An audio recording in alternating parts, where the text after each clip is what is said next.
Hola, buenas noches.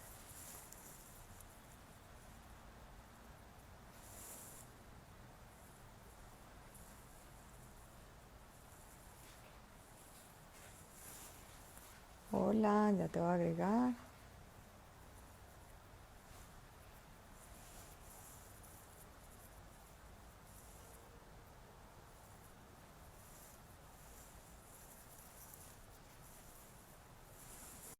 Qué juiciosa, ya por acá Díaz se está conectando.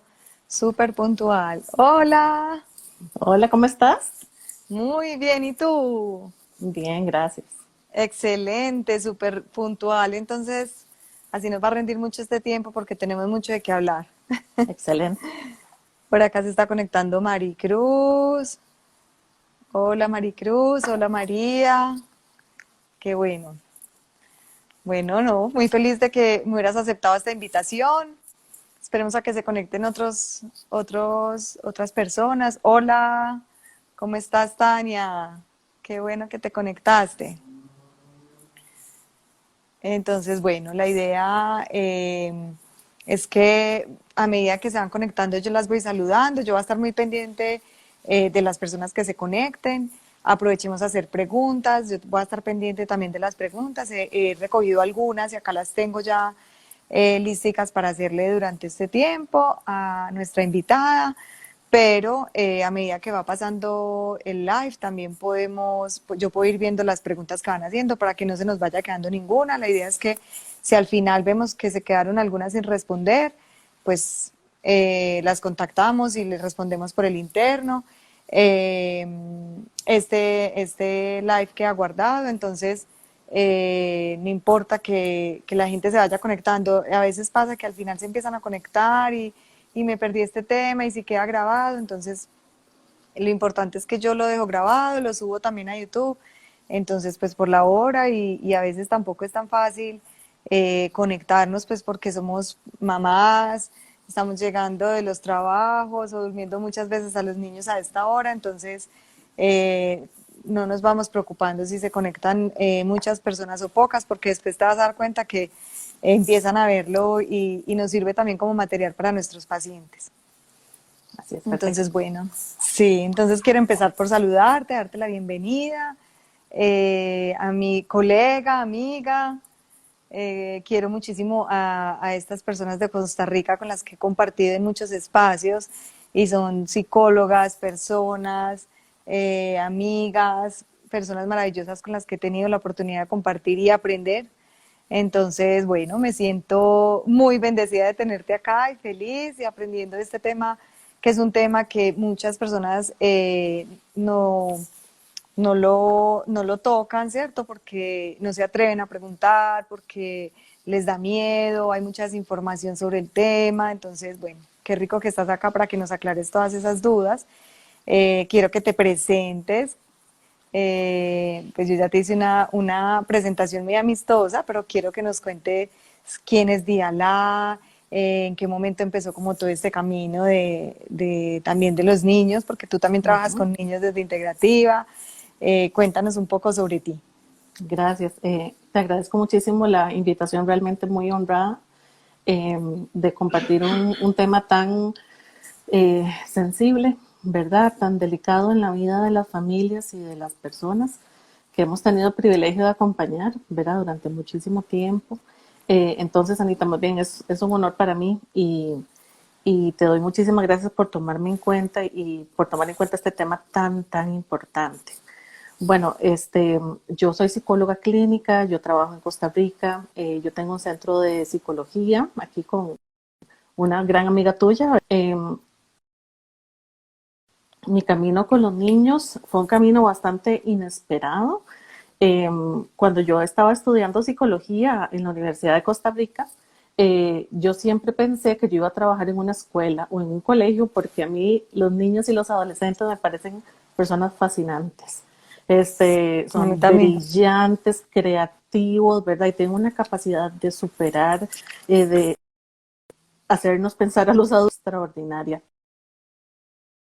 Sin embargo, cuando estábamos haciendo ya las últimas prácticas universitarias, eh, aquí en Costa Rica hay como dos instituciones grandes, una que trabaja el tema de la masculinidad y otra que trabaja el tema del abuso sexual. Entonces me tocó trabajar en esas dos organizaciones. Y el primer paciente que yo atendí en mis prácticas universitarias, que uno va con un miedo, ¿verdad? Tremendo, lleno de un montón de expectativas, resulta que era un abusador sexual. Y entonces para mí eso fue sumamente impactante, ¿verdad? Porque no es jamás lo que uno espera. Claro. Y conforme él me narraba, él ya había pasado un proceso judicial, y conforme él me narraba las cosas, yo decía, ¿en qué planeta vive esta persona? Decía yo, ¿en qué momento aprendió todo esto? ¿Qué es lo que pasa dentro suyo que hizo algo así? Y en ese momento, digamos, mis profesores, que eran mis supervisores y los que fundaron el Instituto de la Masculinidad en Costa Rica, uno de ellos, me empezó a acompañar en el proceso y me dice, tírese al agua, ¿verdad? Entonces él me acompañó de una manera realmente muy responsable, muy profesional, para que yo lograra llevar un proceso terapéutico de este señor. Y desde ese momento, ya después cuando me formé más y terminé la carrera, desde ese momento también he trabajado con personas que abusan sexualmente de otras, tanto adolescentes como adultos. Y la segunda práctica que me tocó hacer fue en una organización que protege niños y adolescentes. Entonces, cuando me hacen la inducción, ¿verdad? Me dicen, te vamos a dar con la que nadie puede. Y yo, por dentro, pues soy una estudiante universitaria, ¿verdad? Hubieran sido un poco más gentiles y amables conmigo. Y resulta, digamos que, bueno, una chica con una historia de abuso muy dolorosa, y que también, gracias al acompañamiento de profesores y grandes profesionales, pude como llevar a cabo. Y entonces yo siempre digo que el abuso sexual como que me encontró a mí, ¿verdad? Como que el trabajar en este tema y trabajar con personas menores de edad fue algo como que me encontró y yo me apunté como en ese camino. Ya después de eso, en Costa Rica, esta organización que trabaja con sobrevivientes de abuso, empecé a trabajar ahí apenas salí de la universidad y fue muy rico porque pude hacer elementos tanto como de psicoterapia individual o grupal, como ir por todo el país, yo creo, haciendo talleres con niños, talleres con adolescentes, con docentes, y entonces observar en zonas rurales o más en, ¿verdad? En zonas más metropolitanas, en lugares muy aislados o en lugares donde hay muchos recursos, como esa diferencia realmente fue muy, muy enriquecedor. Y hasta el día de hoy, 20 años después, sigo trabajando con niños, con adolescentes y también, digamos, con situaciones de abuso o de trauma por diferentes tipos de violencia, negligencia u otro tipo de vulneración. Entonces, así es como fue como mi camino en el tema del abuso, Anita. Hermosa, qué historia tan maravillosa, definitivamente demasiado conmovedora y sí, el abuso y todos estos temas llegaron a ti por algo sería en la vida y por eso te has especializado tanto y has tenido tanta experiencia con este manejo. En realidad es de admirar porque es un tema muy sensible, es de involucrar a toda la familia y a veces no es tan fácil. Entonces te admiro demasiado, te admiro y qué belleza como llegó a tu vida todo este tema. Yo Eh, siento que es una gran responsabilidad, sí, enorme, enorme, enorme. porque realmente detrás del abuso sexual, ¿verdad? Está toda esta dinámica del secreto y el silencio.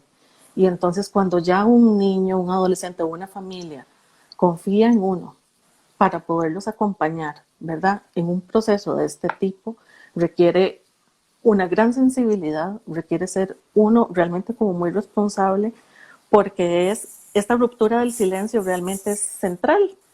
Y entonces lo que uno gestione para que esta persona logre salir adelante realmente va a marcar una diferencia probablemente.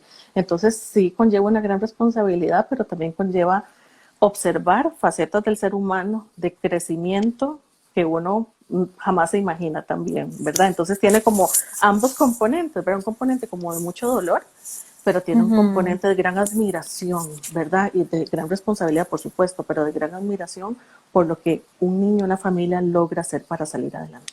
Sí, porque culturalmente también hemos visto que anteriormente pasaban este tipo de situaciones y simplemente las familias chitas no digan nada y pasaban la página y eso no se podía decir y en las familias eso se quedaba oculto y encontrábamos muchas veces, yo encuentro en consulta mamás que vienen y consultan precisamente por estos temas, ni siquiera porque el niño haya sido abusado, sino con temor a que sus hijos sean abusados, porque ellos fueron abusados y nunca trabajaron y nunca hicieron ese duelo, nunca hicieron terapia, ya son casados hoy por hoy, tienen sus hijos y nunca trabajaron este aspecto. Entonces, cuando les pregunta a uno, decían, no, es que mi mamá me decía que eso no era lo que yo estaba pensando, que no contara nada, o simplemente decidió no contarle a su mamá ni a su papá, sino a una tía, a una prima, a una amiga, y nunca se hizo proceso. Entonces, ahora, como ya se está dando a conocer más el tema y por eso también el motivo de este live, ¿cierto?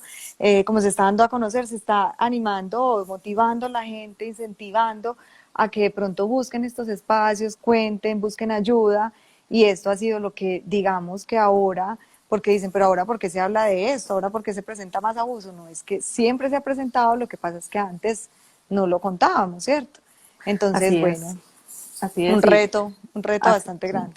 Yo cuando trabajo con profesionales o con familias, les pido que me narren, ¿verdad? O que hagan algún ejercicio relacionado con qué les mencionaron a ellos sobre dos temas, el tema de la sexualidad y el tema del abuso sexual. Y aunque estamos en un momento donde ya se habla más de esto, ¿verdad? Es como una diferencia entre lo que la gente se educa y lo que la gente emocionalmente puede llevar a cabo, por decirlo de alguna manera. Entonces, lo que resaltan los profesionales generalmente es, a mí de esto no me hablaron. Exacto. Yo aprendí con mis amigos o aprendí a través tal vez de un libro antes, ¿verdad? Ahora es a través de redes sociales, por ejemplo, o a través de internet, de totalmente otro mundo, pero sigue prevaleciendo este discurso donde la gente dice, a mí no me educaron sobre sexualidad y tampoco sobre abuso sexual, o lo que me dijeron sobre abuso sexual era del abuso sexual extrafamiliar, ¿verdad? Entonces, la gente piensa que no se les ha educado sobre el tema y no es eso, más bien se nos educó a que no habláramos de eso, que es el discurso del silencio. Entonces, a pesar de que tengamos mayor información, necesitamos seguir trabajando no solamente en que la gente tenga como los contenidos, sino contenidos que sean más realistas a lo que realmente sucede, ¿verdad? Y que el abuso sexual es un abuso sexual dentro de las familias o realizado por personas conocidas en un 80 o 90% de los casos. Es que es absolutamente distinto a lo que nosotros nos han enseñado a observar. Entonces, aunque ya hay mucha más información, todavía necesitamos un gran acompañamiento, tanto de las familias como de los profesionales, porque este discurso del silencio, de la vergüenza relacionada con el abuso o de la vergüenza relacionada con la sexualidad sigue prevaleciendo a nivel de nuestras prácticas. Y vos sabés, ¿verdad?, que tenemos como que actuar en ambas, tanto en lo que conocemos como en qué hacemos con ese conocimiento. Así es. Bueno, voy a empezar por acá con algunas preguntas. Cuéntanos, Díala, ¿qué significa tener huella del trauma en el abuso sexual? Vamos a ver, es muy importante como que nosotros logremos saber, antes cuando nosotros, por ejemplo, nos formábamos y nos preguntaban, ¿qué tiene esa persona? Ah, es que vivió abuso, ¿verdad? Era como si fuera una etiqueta, ¿verdad? Como si fuera un diagnóstico. Y Ajá. eso se ha utilizado por muchísimos años. Incluso en centros hospitalarios uno puede ver en los expedientes, ¿verdad? Diagnóstico o impresión diagnóstica, abuso sexual. Y es muy importante que nosotros entendamos que el abuso sexual en primer lugar es un delito, ¿verdad? Porque tiene toda esta connotación a nivel legal, ¿verdad? Es un delito, es una vivencia o una situación que puede generar diferente tipo de conductas, de comportamientos o de huellas traumáticas en las personas. Entonces, y hay una gran polémica al respecto, ¿verdad? Sobre qué sí y qué no puede generar un abuso sexual. Sin embargo, una de las cosas más importantes es que de lo que más genera una huella a nivel de trauma en las personas sobrevivientes de abuso, más que los actos en sí, tiene que ver con la soledad con la cual tuvieron que pasar esas experiencias tan difíciles. La soledad que generalmente se gestiona por años, ¿verdad? por meses, por Ujú. días, donde yo siento todo este montón de experiencias. Si son niños más pequeños podrían sentir algo extraño, una incomodidad. Ya cuando tienen más información a nivel escolar, pueden empezar a ponerle nombre a lo que está sucediendo, especialmente cuando hay educación a nivel de la escuela. Pero es todas esas horas y esos días en que la gente no se dio cuenta, en que esto no se supo, en que esto se repitió. Entonces, la huella a nivel del trauma en abuso sexual, en primer lugar, es realmente muy particular. Tiene que ver, ¿verdad?, con las fortalezas, con las capacidades de cada una de las personas, así como otros elementos del abuso en sí, que podemos conversar más adelante. Pero entonces es dejar de ver como que la persona sufrió un abuso y entonces tenemos esta sensación de que entonces está muy mal psicológicamente, muy mal emocionalmente. Nosotros tenemos que saber y acompañar a cada persona y cómo el impacto de haber recibido algo que nunca tuvo que haber vivido, porque ninguna persona nunca tiene que vivir una situación de abuso sexual. Entonces ya de por sí en mi vida sucedió algo que no tenía que suceder. Y si eso sucedió en la infancia, que es donde generalmente más suceden situaciones de abuso, y además de eso nadie se dio cuenta. Y además de eso yo empecé a construir una serie de explicaciones al respecto y toda la huella que eso deja en mi cuerpo es lo que pueden a nosotros darnos como un norte de cuál es la afectación que tiene una persona a partir de una situación de abuso. Y muy importante, como también lo vamos a ver, cuál fue la reacción del entorno, cuál fue la protección que se le brindó, cuál fue la credibilidad, el acompañamiento que se le brindó después de que esto se supo. Y eso va a ser fundamental y trascendental para lo que se vaya a marcar en la vida de una persona. Así es. Muy interesante esto que dices, Diala. Aquí yo tengo una pregunta y que me parece muy válido que lo podamos aclarar acá, porque el concepto de abuso a veces no está bien entendido, ¿cierto? Entonces, ¿qué define a una persona que haya sido abusada? Porque es que cuando uno les habla de abuso, dicen, no, pero a mí nunca me tocaron, a mí nunca, nunca pasó nada, nunca hubo penetración, nunca me tocaron, nunca, ¿cierto? La gente inmediatamente, inclusive se escandaliza con el término. Entonces, abuso encierra muchas cosas. Abuso no es solamente como nos lo imaginamos en primer lugar. Entonces, qué rico que nos puedas definir como esta palabra y todo lo que encierra ser abusado. Claro. El abuso sexual, digamos, entre más grande sea la definición, más amplia, más nos logra, ¿verdad?, como abarcar realmente las situaciones de abuso. Porque yo siempre, al trabajar con abusadores sexuales, ¿verdad?, yo siempre he dicho que la cantidad de manifestaciones de abuso tiene que ver con la creatividad y las ideas que genere una persona que abusa, que pueden ser, o sea, uno no termina de sorprenderse, aunque lleve años de trabajar en esto, de lo que uno escucha que puede darse en una situación abusiva. Entonces, en una situación de abuso es cualquier conducta, cualquier intento de también, ¿verdad?, inducir a una persona a conductas de tipo sexual o con una intención sexual por parte de una persona que tiene mayor poder. Entonces, vamos a desmenuzar un poquitito esto. Entonces, cualquier conducta, de lo primero que tenemos que decir es que el abuso sexual puede ser un tocamiento, que es tal vez lo que la gente más reconoce. Puede ser, por supuesto, una violación. Puede ser una exposición a fotos, videos o material de contenido sexual. Puede ser, por ejemplo, el tomar fotos o tomar imágenes de una persona. Eh, Puede ser incluso recordar que los tocamientos hacia cualquier parte del cuerpo, resaltamos las partes genitales, ¿verdad? Porque son tal vez como las más claras. Sin embargo, puede haber un tocamiento a nuestro cuerpo con una intención claramente sexual, ¿verdad? Con una intención claramente donde quien está teniendo gratificación, placer, es la otra persona y no uno, ¿verdad? Entonces, este tipo de situación también, cuando tenemos, por ejemplo, situaciones de explotación sexual comercial, ¿verdad? Entonces, donde los niños o los adolescentes son atrapados en redes para poder, lamentablemente, ¿verdad?, utilizar su cuerpo, ¿verdad?, en situaciones de explotación. Eh, También tenemos cuando hay, por ejemplo, exposición a material pornográfico. Generalmente se ha dividido el abuso sexual entre abuso sexual con contacto físico y sin contacto físico. Sin embargo, eso es una situación que es un poco peligrosa porque las personas tienden a creer que si no hay contacto físico, ¿verdad? Entonces es menos grave. Y si sí lo hay, es más grave. Y eso es un mito en relación al abuso. Porque no importa si fue un tocamiento, no importa si fue que me vieron, por ejemplo, no importa si fue una violación, la huella que a mí me deja esa situación no depende del acto.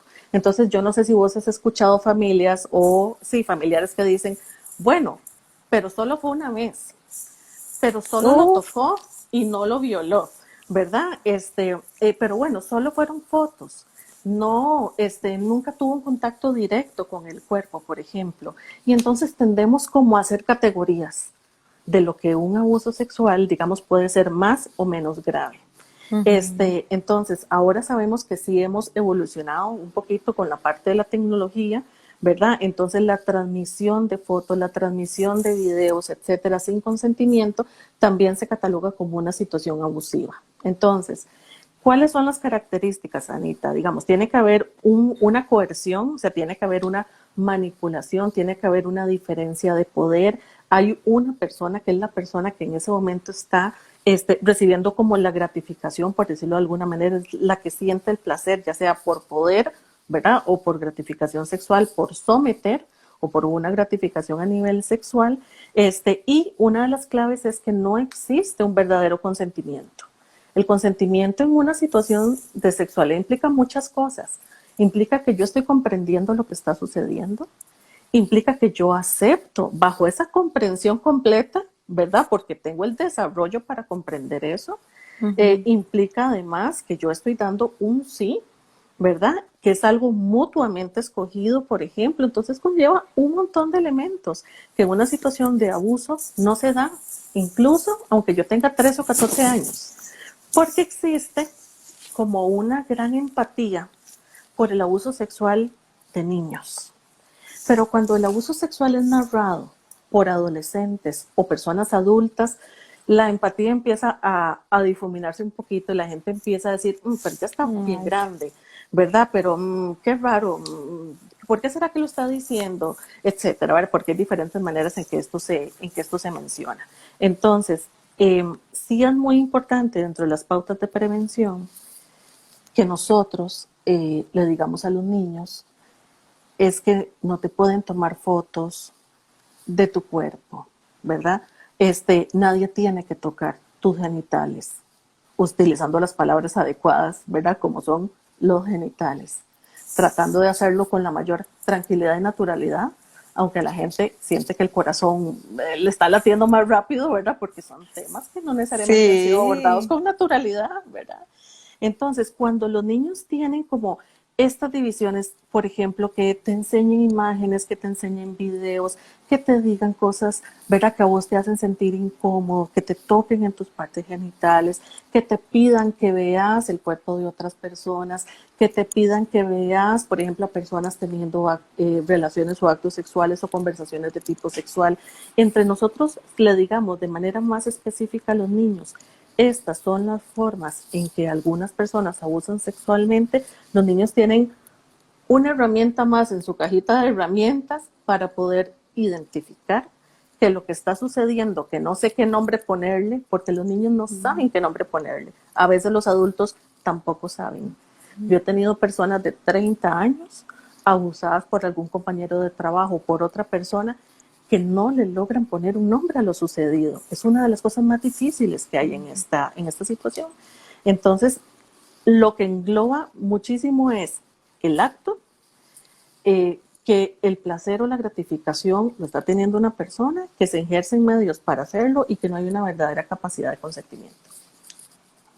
Así es, muchas gracias por aclarar este término, porque como te decía, llegan muy confundidos, sobre todo cuando son adultos, lo acabas de decir, no saben qué nombre ponerle a esta situación, porque es algo que está pasando dentro de la oficina, dentro de su entorno laboral, entonces pues dicen, ¿será que es normal o será que es problema mío? ¿Será que lo percibo así?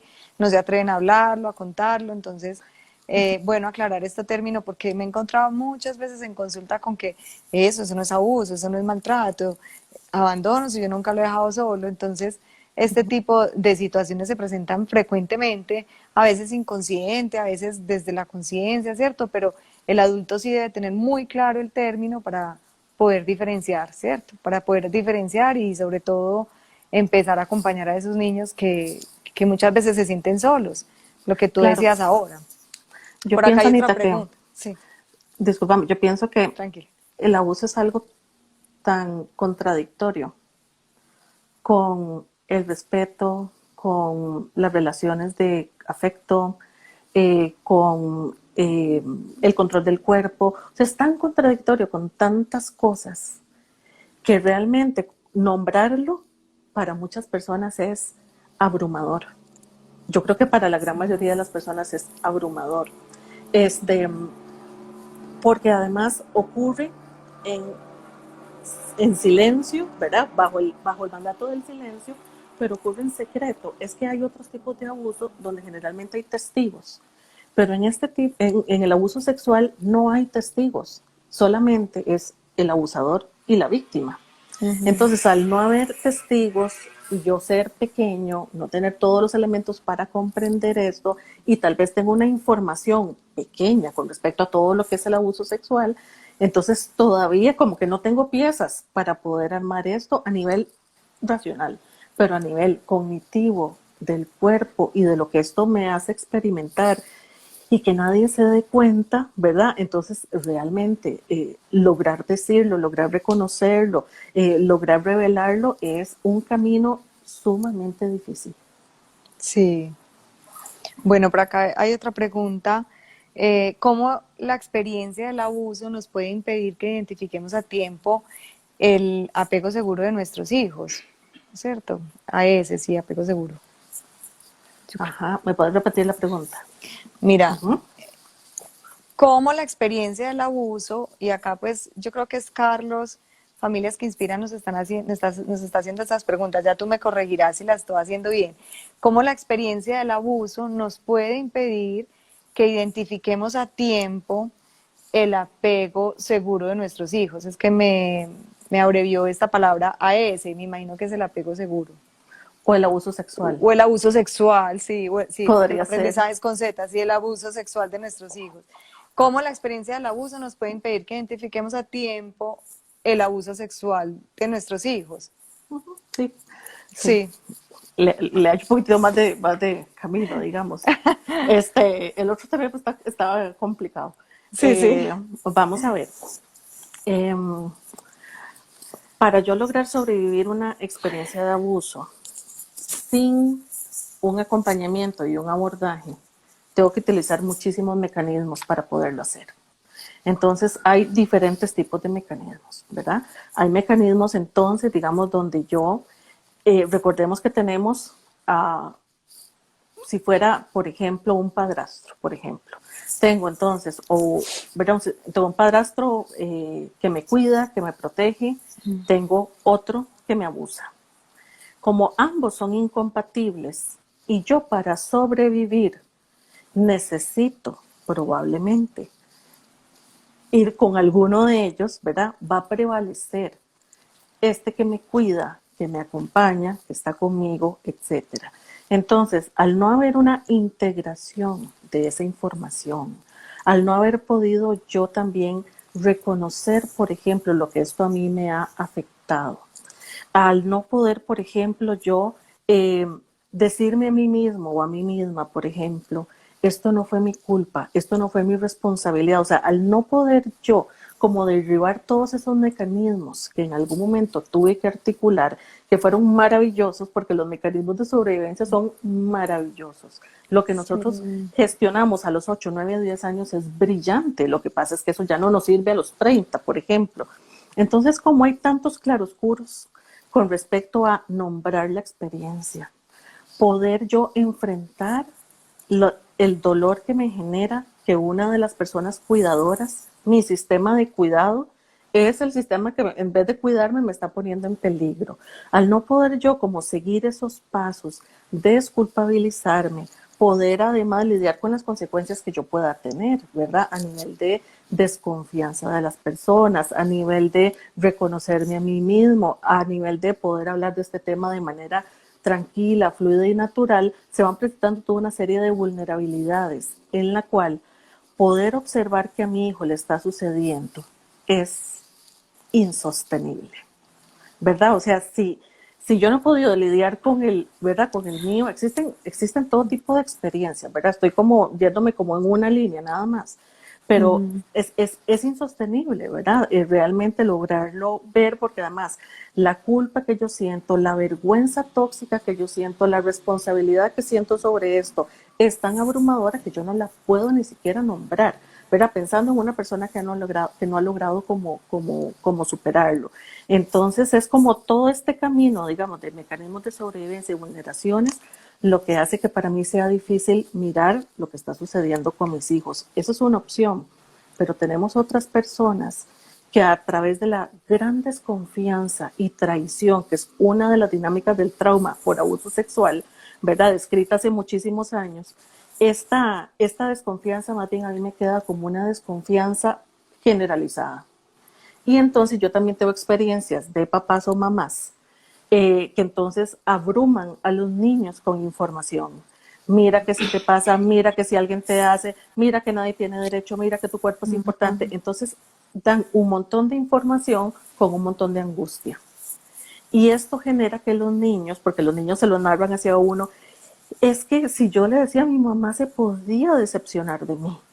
O mi papá podía pensar que yo no le hice caso, pero es que yo no supe qué hacer, ¿verdad? Entonces muchas veces más bien entra como esta otra parte que es una desde sobreinformación hasta una información brindada con muchísima angustia y los niños siempre van a intentar proteger a sus figuras de apego, ¿verdad? Entonces en ese sentido mejor no cuento porque lo que esto puede ocasionar es caótico, ¿verdad? Ujú. O simplemente cuentan, pero no, mentiras, estaba charlando, eso no es verdad. Entonces llegan los papás confundidos porque dicen, ellos, los niños están llegando con un discurso que a veces me dice que sí, a veces que no, a veces me lo menciona, a veces en el juego sale, entonces yo no he podido saber si sí o si no.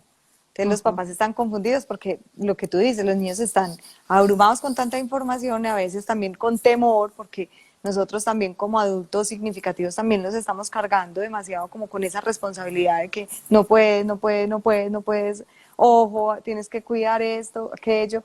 Entonces ellos también están como sobrecargados y temerosos, entonces por eso también es la confusión muchas veces. Yo ¿Cómo es la también, manera más adecuada como de enseñarle a nuestros hijos? Yo sé que en primera infancia se hace de una manera más lúdica. No sé, hubo un video que rodó mucho en las redes de una pareja de esposos pues que decían cómo enseñarle a los hijos, pues decían esto no, o sea, no tantos prohibiciones ni decirle tanto el no porque el no lo va a incitar a que entonces se cargue y tenga miedo y sienta una responsabilidad. Entonces muchos papás se acercan y dicen, bueno, ¿cómo le hablo del cuidado que debe tener con su cuerpo y cómo le hablo también de esa parte sexual y hasta dónde le puedo hablar? ¿Cómo le debo decir? ¿Con qué términos me debo referir como a todo esto con ellos? Y obviamente varía desde la primera infancia a la adolescencia, ¿cierto? Se utilizan términos claro. diferentes y la manera como se les enseña puede ser diferente. Claro, lo primero es como tener claro que alrededor del tema del abuso sexual existe como un paradigma o el discurso del riesgo y el peligro.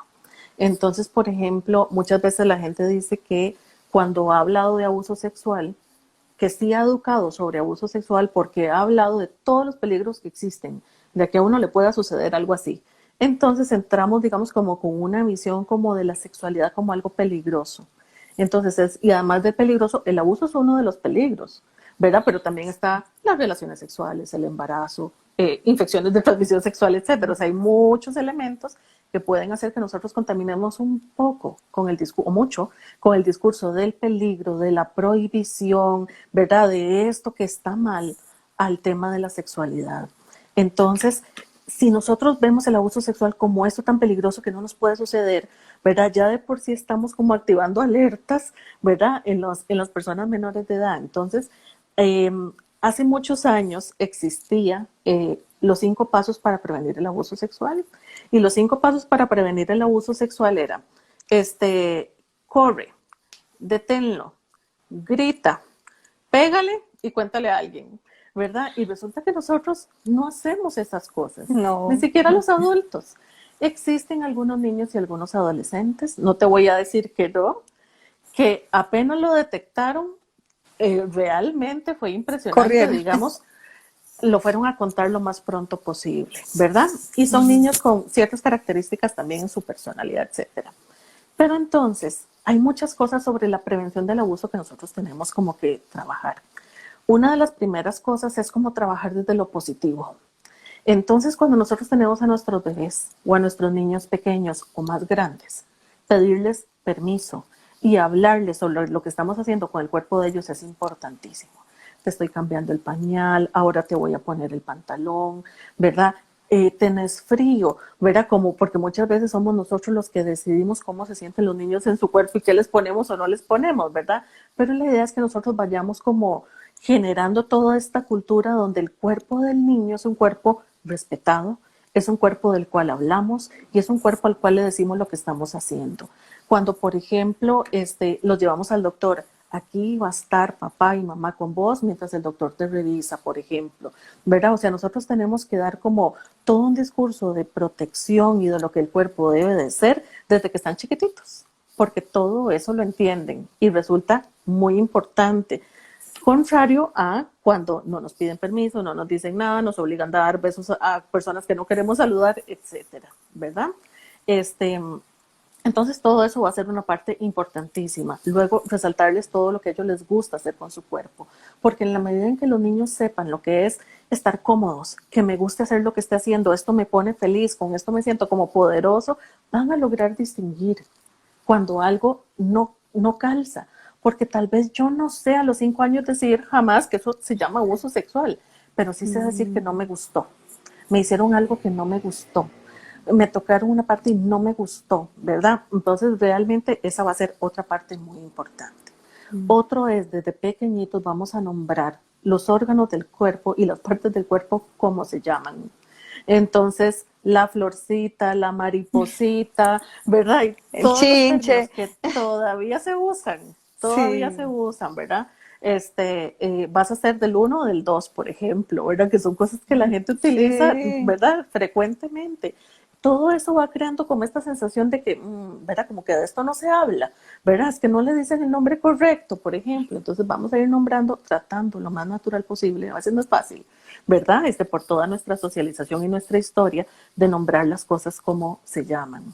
Y una de las cosas importantísimas es entonces expresarle a los niños, como te dije al principio, que sí es una situación de abuso, ¿verdad?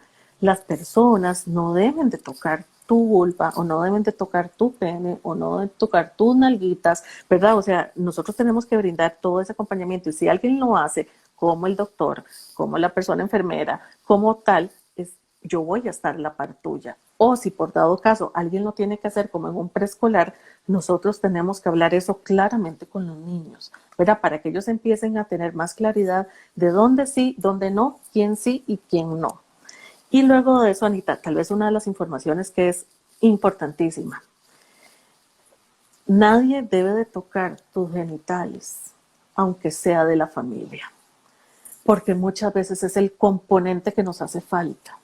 Porque es que cuando es la prima, el primo, el tío, el abuelo, etcétera, está como esta connotación de que la familia como que tiene permiso para todo. Y Así es. entonces es muy importante. Y sé que puede ser difícil para vos contarme. Sé que podrías tener miedo de contarme, pero aunque tengas miedo, confía en mí y decímelo.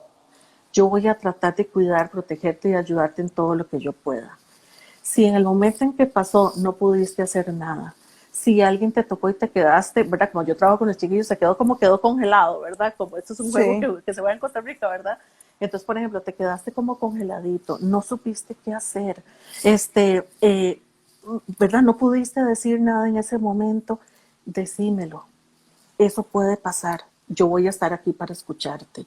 Entonces, parte de lo que no se dice es que puede ser un familiar, porque es muy difícil que nosotros en nuestra familia le digamos a nuestros niños que cualquier persona de la familia los puede abusar sexualmente. O sea, no es una información cómoda. Es nuestra Ujú. familia. Es algo que nosotros no esperamos, a menos que haya habido algún antecedente, por supuesto, con alguna persona, ¿verdad? Entonces no es una información fácil de decir, pero además, digamos, de que decimos cuál es el contexto, que aunque ellos supuestamente en ese momento no hicieron nada, porque eso no es así, después se trabaja con ellos eso, ¿verdad? En ese momento no haya sabido cómo reaccionar, que debe buscar para contarnos. Entonces, a nivel de prevención, nosotros buscamos un objetivo, que los niños cuenten lo más pronto posible. Porque, Anita, la prevención del abuso está muy dirigida hacia las víctimas, pero la prevención del abuso no ha estado dirigida hacia niños o adolescentes que pueden empezar a ejercer conductas abusivas. Entonces Así nosotros es. tenemos la prevención al revés, porque nosotros Ahí, deberíamos de exacto. prevenir con los chicos que tienen factores de riesgo para poder desarrollar conductas abusivas. Pero si a veces intentamos dar talleres de sexualidad o de abuso y los papás se asustan y las familias dicen, ojo, Mm, ojo, porque van a hablar de eso con mis hijos, ¿verdad? Todavía existe un poquito de temor al respecto.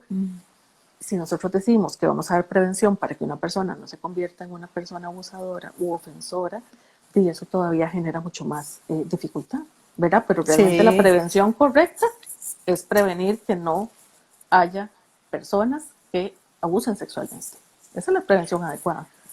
Sí, porque lo que dijiste es súper cierto. Mira, cuando un niño es abusado, muchas veces su mamá se entera porque ese niño abusa también de su primito o hace lo mismo con su amiguito, con su vecino, y es el vecino quien cuenta. Y ahí es cuando, ¿cómo así? ¿Qué pasó? Y entonces el niño ya empieza a decir, y así es como se va atando, pues, como la cuerdita y se llega finalmente a lo que está pasando en realidad. Pero lo que dices es muy importante porque no estamos haciendo al revés. La prevención la estamos haciendo al revés y la información. Y por eso muchas veces nos enteramos es de esta manera. Entonces, eso que acabas de decir, maravilloso. Por acá también, teniendo en cuenta esto que estábamos hablando, hay una pregunta. ¿Cuál es el papel del silencio y el secreto en el abuso? Eh, si yo lo pudiera resumir, ¿verdad? Es como la seguridad mal concebida, ¿verdad? Para un niño o para un adolescente. Porque develar que una situación de abuso está pasando no solamente es aterrador, ¿verdad? La palabra miedo, yo realmente creo que le queda corta, ¿verdad? Porque me parece que es pánico y terror de poder contar y que se me juzgue y de que crean que yo tengo la culpa y de poner en evidencia a esta persona, de que mi familia, ¿verdad? Se desplome, de que haya una crisis a nivel familiar, de que, por ejemplo, si yo cuento esto que está sucediendo, se van a dar cuenta que yo también soy culpable, porque uno de los mecanismos del abuso es que la persona víctima se considera Culpable. responsable de la dinámica, aunque sean personas pequeñas.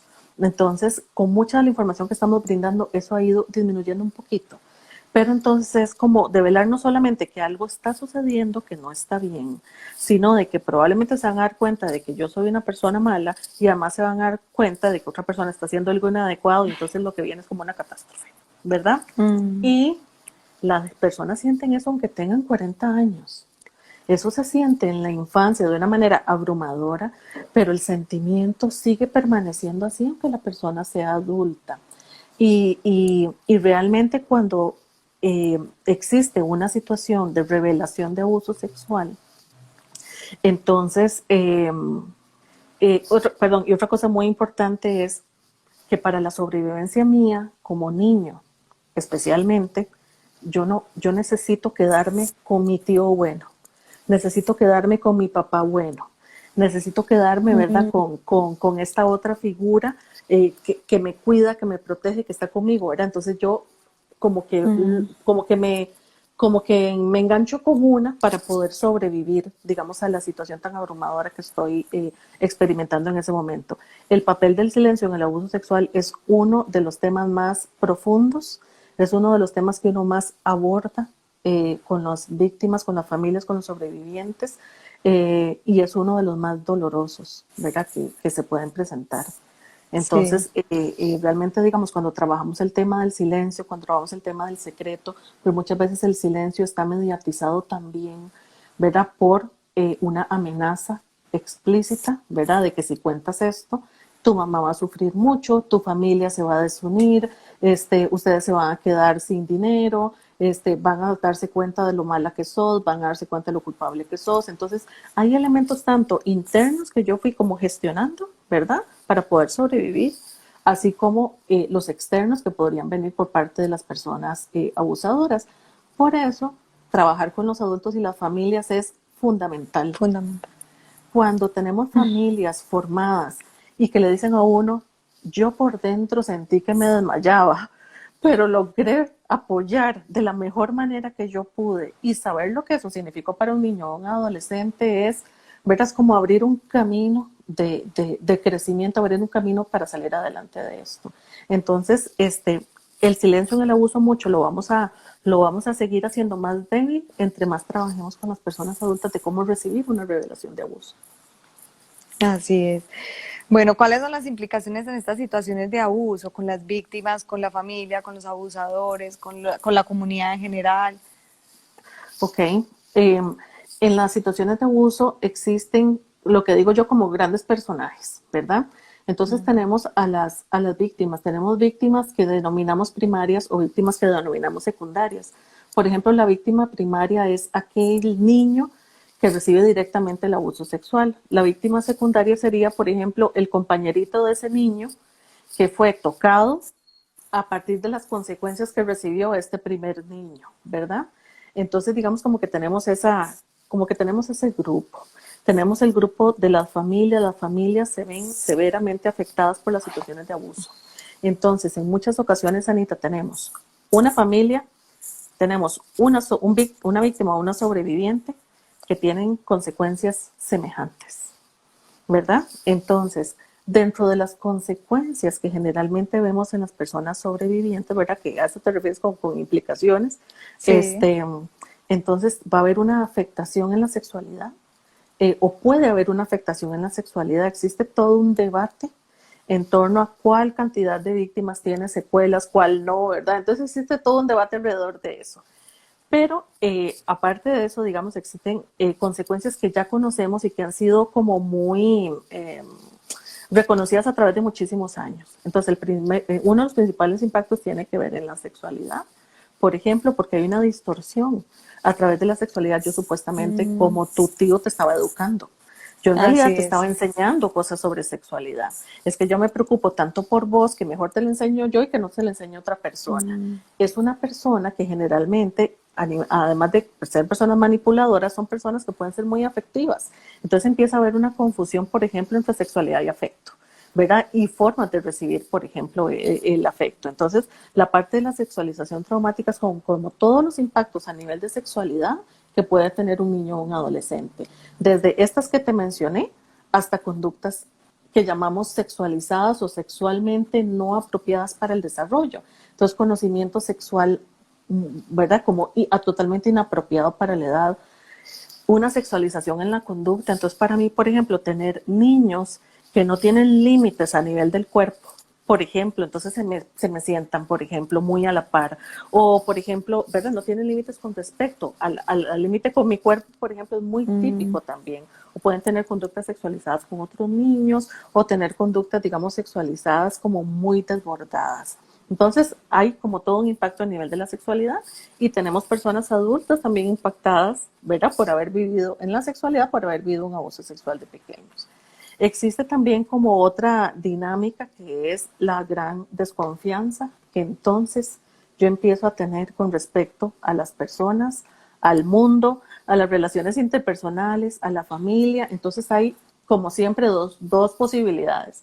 O me convierto en una persona sumamente desconfiada, ¿verdad? Y difícilmente puedo como tener relaciones muy saludables a nivel con otras personas, o me hago una persona que más bien me cuesta comprender hasta dónde llega la otra persona y hasta dónde llego yo. Entonces puede haber muchísima dependencia, por ejemplo, y falta de límites con respecto a las relaciones interpersonales. ¿Por qué se da esto, Anita? Porque hay una traición. Las personas que debían de cuidarme, que debían de respetarme, que debían de enseñarme los límites correctos hacia el mundo, son las personas que precisamente me abusaron, ¿verdad? Entonces queda, ¿verdad? Como esta traición en general, que muchas veces es hacia el sistema familiar, pero a veces es hacia el mundo completo, ¿verdad? Entonces esta es otra implicación que podría haber. Eh, la, el daño o la afectación en la autoestima puede ser enorme. Me siento sucio, soy una persona mala, soy una persona que no valgo la pena, soy culpable. Esto también pasó porque a mí me faltó algo por hacer, por ejemplo. Entonces hay una sensación de ser negativo, por ejemplo, que muchas veces es muy generalizada también, ¿verdad? Los niños pueden reportar que se sienten y son niños malos, por ejemplo, y los adolescentes también, que son personas malas. Y también el abuso sexual puede afectar mucho el poder que yo sienta sobre mi vida, ¿verdad? Que yo, por ejemplo, estamos en una situación en la que yo tuve un atrapamiento. Cualquier situación de violencia genera un atrapamiento, y en el abuso sexual igual existe ese atrapamiento, marcado por el silencio, el secreto y también otras dinámicas. Entonces, por ejemplo, sentir que yo no puedo, que no tengo capacidades, que yo no salgo adelante, que nada me sale, ¿verdad? Es también otro elemento que es sumamente común. O la parte contraria, que es convertirme en una persona sumamente controladora, ¿verdad? Entonces, en esa parte, Sí. ¿verdad? Es porque yo sentí tal nivel de impotencia, ¿verdad? Que entonces necesito como un mecanismo para lograr compensar eso. Y a nivel de todo lo que implica, a nivel de trauma, por ejemplo, que la persona que a mí me cuide es la persona que me desprotege, y entonces mi sistema de alerta queda afectado, porque entonces yo, ¿verdad? O sea, eh, estoy bajo estos niveles de estrés, ¿para quién recurro?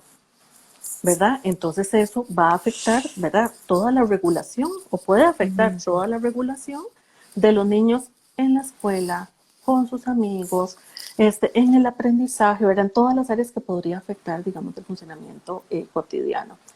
Y también sí es importante conocer que las personas que ofenden sexualmente casi siempre son personas que no parecen.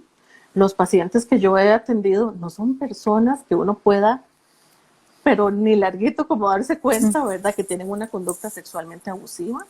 Pero sí, en general, los muchachos y los adultos son personas con una muy pobre autoestima, que se sienten menos con respecto a su grupo de pares, aunque estén haciendo esto, ¿verdad? Donde hagan un nivel de autoridad o superioridad, ¿verdad?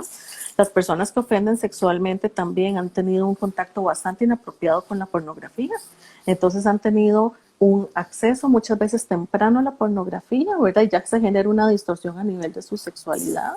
Empiezan a tener también como una serie de deseos o fantasías que no, como tienen relaciones interpersonales muy pobres, no lo pueden hacer con personas de su misma edad porque les da mucho miedo ser rechazados, y entonces empiezan a tener conductas abusivas con personas con menor poder, porque saben menos, porque tal vez son personas más tímidas, porque son menores, porque tienen menos experiencia de vida, porque son personas que tal vez a nivel familiar no tienen tanto apoyo o soporte. Hay cualquier cantidad de factores de vulnerabilidad que las personas ofensoras detectan para poder decir, de este grupo de hermanos, voy a intentar con este, ¿verdad? Porque el abuso sexual tiene varias características, y una de las características es que el abuso sexual siempre es planificado. Entonces, aunque haya un nivel mínimo de planificación, cuando yo trabajo con muchachos de 13 años, ¿verdad? Por ejemplo, a nivel legal en Costa Rica, es como una persona abusadora hasta que tienes 13 años, o una persona con ofensa sexual. Entonces, incluso en esas edades hay un nivel de planificación. Y pensemos, Anita, por ejemplo, qué casual, porque muchas veces podemos escuchar, es que yo no sé por qué lo hice, es que se me metió algo en la cabeza, ¿verdad? Desde cosas malignas, ¿verdad? Etcétera, ¿verdad? Entonces dan una serie de Había una justificaciones. voz que hablaba. Hay cualquier cantidad de justificaciones. Pero ¿qué pasa? Siempre pasa en privado. Ya ahí hay planificación. Ya cuando yo vi que era posible hacerlo a tal hora y en tal lugar y que nadie se iba a dar cuenta, ya eso es un nivel de planificación importantísimo. Y otra de las características de las personas abusadoras sexualmente es que tienen una muy pobre empatía. Entonces, para mí escuchar, es que sí quería, es que yo no vi que la pasara tan mal, es que yo no vi que estuviera tan triste, es que a mí me pareció que hasta algo hizo para que esto sucediera. O sea, realmente hay una visión tan distorsionada y están tan centrados en ellos mismos que ellos no leen la incomodidad, el desagrado, el rechazo que tiene, digamos, la persona en este momento que está siendo víctima de abuso sexual. Entonces es muy importante desde mi punto de vista que contemplemos que existen un montón de poblaciones en el abuso, que hay que atenderlas a todas. Y por último estaría la población de profesionales. Hay maestros y profesionales que después de que escuchamos estas historias quedamos muy impactados. Yo pienso, por ejemplo, que si yo en algún momento ya no quedo impactada, probablemente es el momento en que tenga que dejar de trabajar, ¿verdad? Porque tiene que seguirme sonando esto inapropiado, me tiene que seguir sonando como algo que no tiene que suceder, me tiene que seguir generando empatía, me tiene que seguir activando cosas. Pero tenemos personas que tal vez han sido testigos de esto porque se los contaron, tal vez no han tenido como mucha formación al respecto y quedan muy impactados. Y son personas que también tenemos que acompañar. Así es, por acá Carlos, de Familias que Inspiran nos dice: muchas gracias por abordar estos temas, dejar asomar un poco la luz en medio de tanta oscuridad. Y él quedó también satisfecho con la respuesta que ahorita teníamos, Qué bueno. el enigma, sí, pero quedó satisfecho con la respuesta. Bueno, factores de resiliencia, Diala, háblanos sobre estos factores de resiliencia, porque ya se nos está acabando el tiempo, pero yo creo que todas las preguntas pues han sido evacuadas. Perfecto. Tenemos algunos casos de niños o de personas adultas o adolescentes que el abuso no fue crónico, que el abuso fue, digamos, como más episódico, que tenían como una serie de elementos para lograr decir y lograr como explicarse lo que sucedió, recibieron apoyo familiar, fueron protegidos, porque el factor número uno es no revictimización, ¿verdad? Entonces fueron protegidos, no volvieron a estar expuestos a situaciones de abuso. Entonces digamos que como que toda esa cadena de cosas puede hacer que una persona supere esto de una manera, digamos, como muy, muy buena, muy noble, por decirlo de alguna manera. Cuando el abuso sexual es crónico, es intrafamiliar, se acompaña de otros factores de riesgo, ¿verdad? Entonces el acompañamiento tiene que ser distinto porque además se nos puede configurar un trauma complejo, ¿verdad? Entonces es muy importante que en uno u otro caso, uno de los elementos centrales fue la reacción de los adultos después de saber que esto estaba sucediendo. La seguridad que se le pudo garantizar a los niños o a los adolescentes, la credibilidad, el acompañamiento y el poder naturalizar las emociones.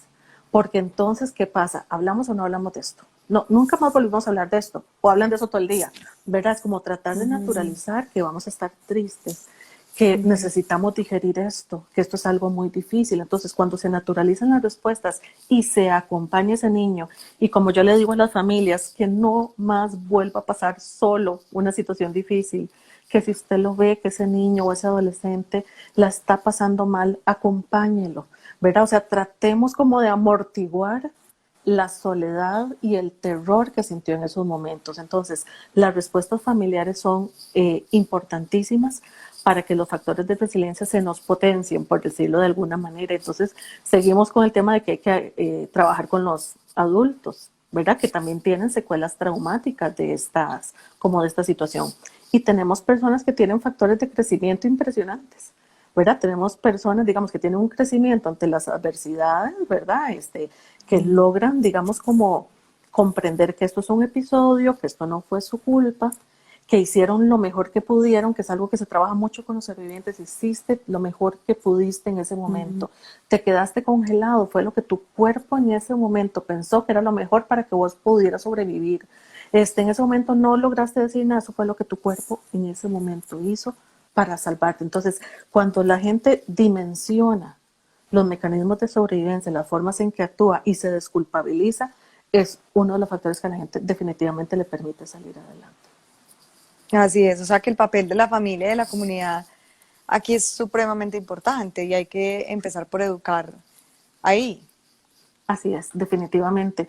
Y como te dije, digamos, la disponibilidad, o sea, todo lo que tiene que ver con relaciones afectivas, todo lo que tiene que ver con afectividad consciente, todo lo que tiene que ver con seguridad, con hablar de las emociones y vivir las emociones de una manera conjunta, en acompañamiento, porque no existen respuestas perfectas, ¿verdad? Pero existe esta sensación de los niños y los adolescentes que mis papás o mi familia está haciendo todo lo que pueden y me están acompañando de la mejor manera en que se pueda, ¿verdad? Entonces eso como que humaniza el acompañamiento y no tenemos la serie de los 25 pasos de lo que hay que decir y lo que no hay que decir, etcétera. O sea, tenemos que humanizar un poquitito más esto, pues estamos hablando de un tema como muy complejo, pero las familias lo logran hacer y yo creo que lo logran hacer de manera maravillosa. Y hay muchos niños que a partir y adolescentes que a partir de esta respuesta a veces de una parte de la familia o a veces de toda les ha permitido realmente salir adelante. No, ¿qué es esto tan emocionante? Yo creo que logramos responder algunas de las preguntas, sin embargo, si quedan preguntas sin responder, nos pueden escribir por el interno. Preguntaban también que si quedaba grabado, el live queda grabado. Yo también siempre lo subo al canal de YouTube. En mi canal de YouTube es Ana María Barrera Ortiz, ahí también pueden encontrar todos los lives.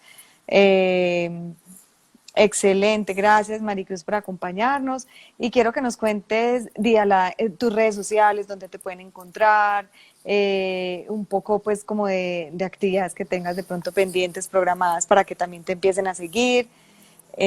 Cuéntanos un poco. Bueno, en integrativa, ¿verdad? Que es integrativa.psicología. Que pueden seguir en Instagram o en Facebook, ¿verdad? Que es como la clínica en la que yo trabajo en Costa Rica, o bajo mi nombre, Diala Castro también, digamos, generalmente estoy en mis redes sociales, como mi nombre no es como tan frecuente, entonces puedo poner el nombre y ya, ¿verdad? Como que me sale rápido el nombre en alguna red social. Sí, sí. También, bueno, como mencionarles que uno de los tratamientos maravillosos, ¿verdad? Para poder trabajar con sobrevivientes de abuso es el MDR, ¿verdad? Y todos los tratamientos actuales centrados en trauma que son una hermosura en su humanidad, en verdad, en lo profundo, que realmente llegan a trabajar. Y entonces también que sigan las redes de la Alianza Global, MDR Infanto Juvenil, porque hay muchísimos recursos para niños que son sobrevivientes de trauma, para profesionales que también necesiten acompañar a estos niños. Me parece que tienen ahí una gran cantidad de recursos que pueden ser aprovechados un montón, ¿verdad? Por parte de todas las personas y también hay recursos para las familias, no solamente para profesionales. Entonces, creo que es un excelente recurso para hacer. Y en Costa Rica, constantemente yo estoy brindando, ¿verdad? Talleres con respecto a trauma en niños, por ejemplo, o abuso sexual también. Entonces, ahí digamos, si ven las redes, ahí estamos publicando como las actividades que nosotros hacemos. Por acá Joana te dice que siempre es de mucho crecimiento escucharte. Joana Varela, ¿la Gracias. conoces? Sí, claro. Una gran Eh, terapeuta y activista aquí en Costa Rica, el tema de qué trauma. Una bien. colega maravillosa. También Maricruz, que yo también tuve el placer de tenerla por acá en un live el año pasado de los 5 lenguajes del amor para parejas, nos dice súper clara la exposición. Diala y Anita, excelente conducción de la entrevista, gracias por darnos esta información en estos temas tan fundamentales. Gracias, Así Mari. es. Carito nos dice, me recuerda porfa cómo te podemos encontrar. Integrativa.psicología. Listo, Carito, integrativa, punto psicología. Y también por su nombre, como Diala nos Diala dijo, Castro. es un nombre que si lo escribes fácilmente te va a aparecer Diala Castro y ahí también la puedes encontrar. Si tienes dudas, le puedes escribir por el interno. Muchas gracias a todos los que participaron. Bueno, vamos a hacer un cierre entonces de este live Diala con un mensaje que nos quieras dejar a todos estos especialistas, porque por acá vi que se conectaron muchos psicólogos, especialistas, mamás, un mensaje que nos quieras dejar para cerrar este live.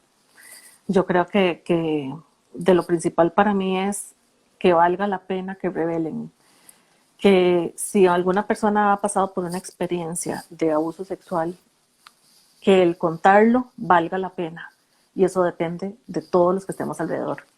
Entonces, entre más nos formemos, entre más logremos saber cómo acompañar a las personas que han pasado por esto, más podemos hacer que valga la pena, ¿verdad? Que eso se haya mencionado. Y yo creo que ahorita las familias, los profesionales, las escuelas, etcétera, están deseosos, ¿verdad?, de poder acompañar a las personas que han sido sobrevivientes de abuso y a las personas, tal vez, ¿verdad?, que son sobrevivientes de abuso, que nos acompañan, que generalmente es mayor el temor de decirlo que cuando ya lo dicen lo que sucede. Generalmente cuando se revela el abuso y reciben un acompañamiento profesional, comunal, de amistades, etcétera, apropiados, generalmente las personas reportan sentir un gran alivio, quitarse un peso de encima, y muchas de las cosas que se estructuraron como consecuencias empiezan a disminuir. Entonces, revelar, romper el silencio vale la pena. Y hay muchísimos recursos que la gente puede acceder, desde virtuales hasta personales. Entonces, es como motivar, ¿verdad?, a que comprendan que hay una única persona responsable del abuso sexual y es la persona que abusa. Exclusivamente recae en esta persona. Y entonces no es su culpa. Ustedes no hicieron nada inapropiado. Todo lo que han hecho para sobrevivir es maravilloso. Viviendo.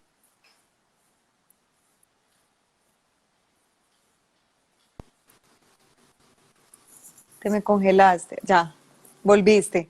Se había congelado un poquito la imagen, Ok. pero ya volviste. Yo me congelé también, para ti o no.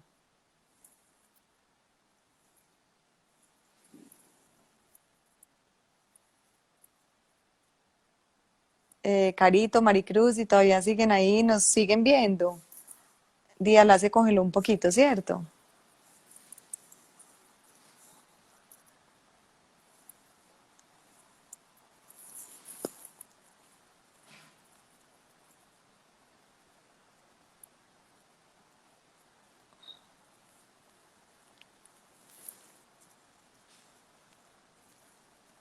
Bueno, ya se, sí se ve. Gracias, Joana. No, parece que tuvo problemas Díala con la conexión, pero bueno, ya se estaba despidiendo. Logramos pues abarcar todo el tema.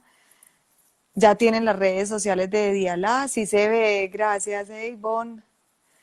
Sí, pero se salió Diala, parece que le pasó algo con su correo, con su internet. A ti, Olguita, por estar ahí, acá estoy. Diala, ¿qué te pasó con tu correo? Bueno, ya me voy a despedir, ya de todas formas alcanzamos pues a escuchar como lo más importante y ese cierre tan maravilloso que nos hiciste. Gracias por haber estado acá con nosotros compartiendo este espacio. Bueno, les mando un abracito desde acá, desde la virtualidad. Gracias por participar en estos lives. Chao. Gracias. A ti. Gracias. Feliz noche. Chao.